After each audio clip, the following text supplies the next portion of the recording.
안녕하세요. 저는 소명학교 9학년에 재학 중인 정은민이라고 합니다.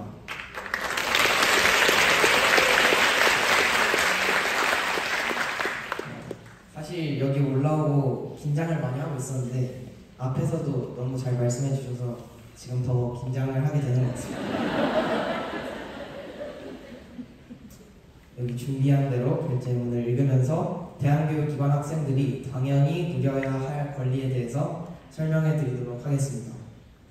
저희 소명학교는 경기도 용인시 수지구 고기동에 위치한 기독교 대한교육기관입니다. 소명학교는 입시 중심의 획일적인 교육 방식에서 벗어나 학생 한 명 한 명의 속도와 방향에 맞춰 기독대한 교육을 실현하고자 2012년에 교사들이 중심이 되어 개교하였습니다.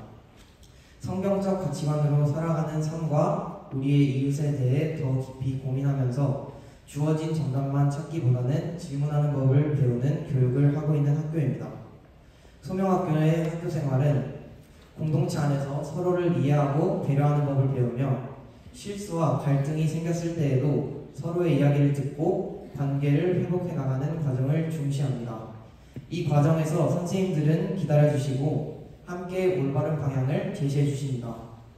학생들은 선생님들에 대한 신뢰 속에서 자신이 소명이 무엇인지 발견해 나갑니다.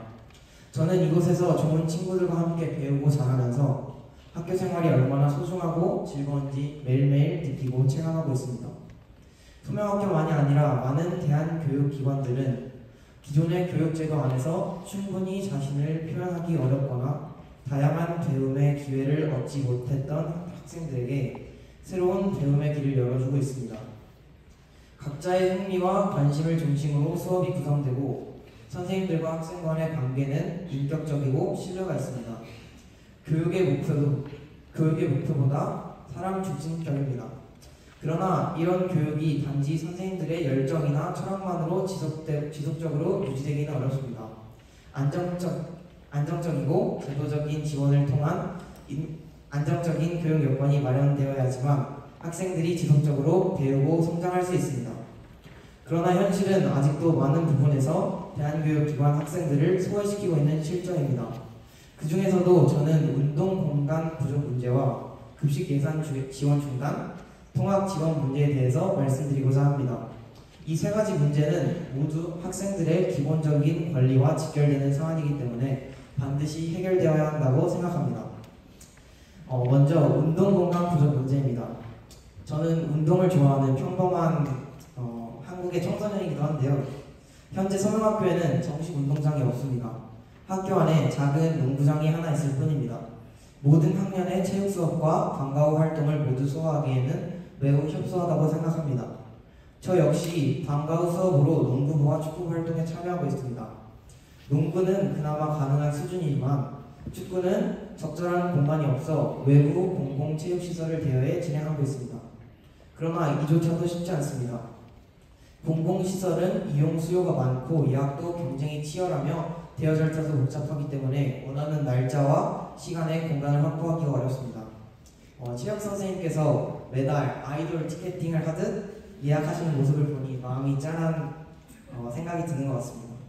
지난 4월 말 금요일 저녁 8시에 겨우 예약이 되어서 4개의 대한교육기관이 모여 함께 방과 축구 경기를 한 적이 있습니다. 늦은 밤 기온이 떨어져서 추운 날씨 속에서 진행한 경기였지만 그나마 운동을 할 수 있었던 것만으로도 다행이라고 얘기했던 기억이 납니다. 심지어 이번 6월 달에는 아예 예약이 되지 않아서 운동을 하지 못한다는 소식을 들었습니다. 그러나 이것은 예외적인 사례일 뿐 평소에는 체육활동조차 하기 어려운 날이 많습니다. 미세먼지, 황사, 폭염, 자외선 등과 같은 기후의 영향도 그대로 감당해야 하기 때문입니다. 운동은 학생들의 건강을 위한 활동일 뿐 아니라 협동심과 인내, 공동체성을 배우는 중요한 교육 과정입니다.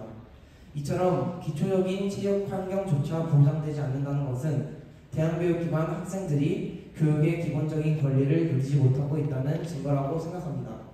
일반 학교 체육시설 대관도 어렵습니다.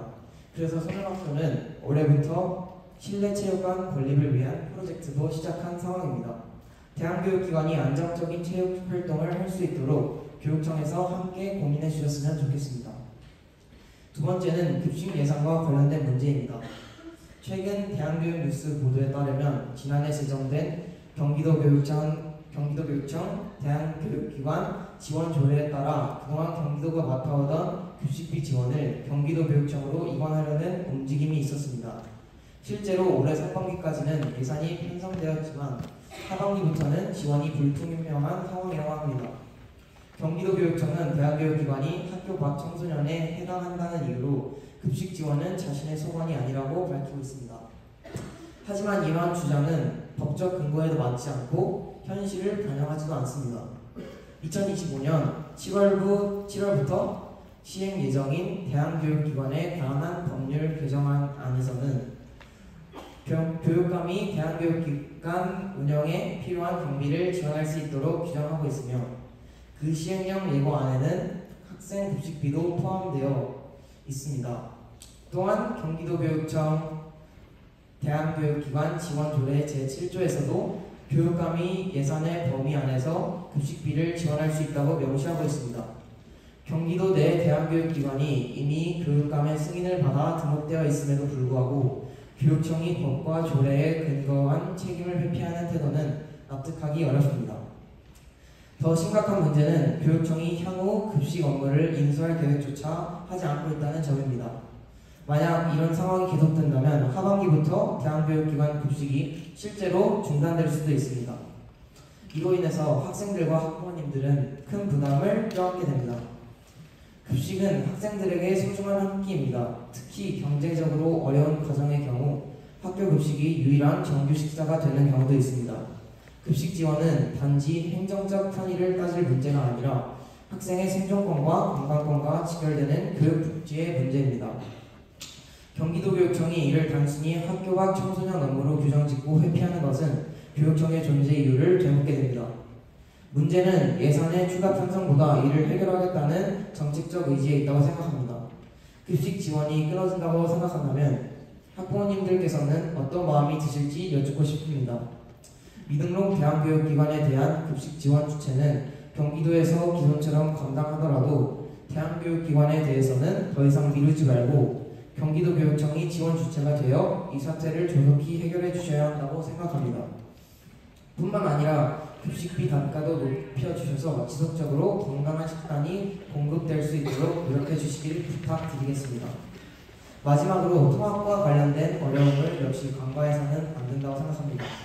소명학교가 위치한 보기동 지역은 대중교통이 불편하고 학교로 진입하는 길이 좁고 위험한 구간이 많습니다. 이곳에는 소명나무학교, 수직kum학교 등 대한교육기관이 세 곳이나 위치해 있습니다. 인도가 제대로 되어 있지 않은 구간도 많이 있습니다.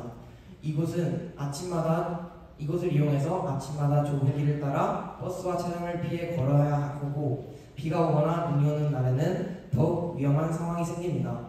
그럼에도 현재 학교 차량은 충분하지 않아 많은 학생들이 불안한 마음으로 통학을 하고 있습니다. 학생들이 학교를 안전하게 오가는 것은 가장 기본적인 교육 환경의 조건입니다. 특히 대한교육기관은 일반적인 통학로와 떨어진 외곽 지역에 있는 경우가 많이 있다고 들었습니다. 지난 4월 언론 보도에서도 일부 대한교육기관의 차량 지원 부분 문제와 그로 인한 안전 문제를 지적하며 보다 적극적인 대책 마련이 필요하다는 목소리가 제기된 바가 있습니다. 올해 4월 한 언론 보도에 따르면 경기도교육청에서 통학 차량을 대폭 확대 지원했다는 기사를 봤습니다. 유, 초, 중, 특수학교 486교 통학 차량 863대에 486억 원을 지원했다고 합니다.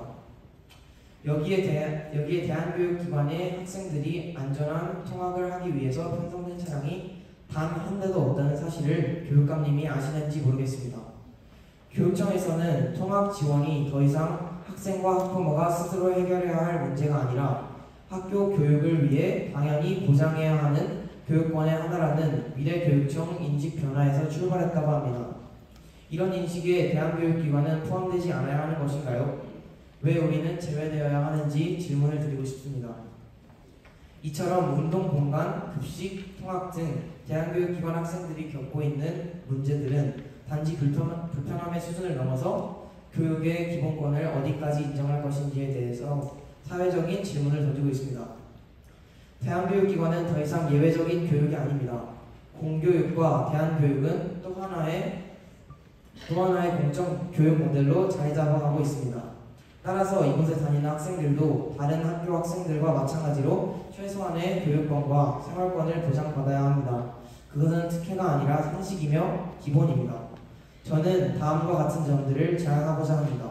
첫째, 공공체육시설에 대한 접근권을 개선하고 대한교육기관 학생들에게 우선 대여권을 제공하거나 경기도교육청과 지자체가 정기적인 사용협약을 체결하는 방식이 필요하다고 생각합니다. 둘째, 급식 지원은 중단이 아닌 예산 확보 및 적극적 행정으로 교육청의 책임있는 대응이 있어야 합니다.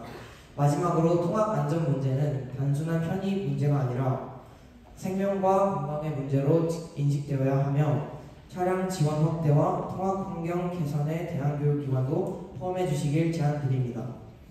대한교육기관은 우리 사회가 가진 또 다른 가능성을 보여주는 교육의 현장입니다. 학생들이 어떤 방식으로 배우든 어떤 학교에 다니든 그 배움 속에서 자신을 지켜낼 수 있는 최소한의 권리는 반드시 보장되어야 합니다. 이것이 바로 교육의 출발점이며 우리 사회가 교육을 통해 이루어야 할 가장 중요한 가치입니다. 이제 마치도록 할 건데요. 제가 오늘 많이 긴장을 했지만 끝까지 경청해 주셔서 감사합니다. 경기도교육청의 조속한 응답을 기대하겠습니다. 감사합니다.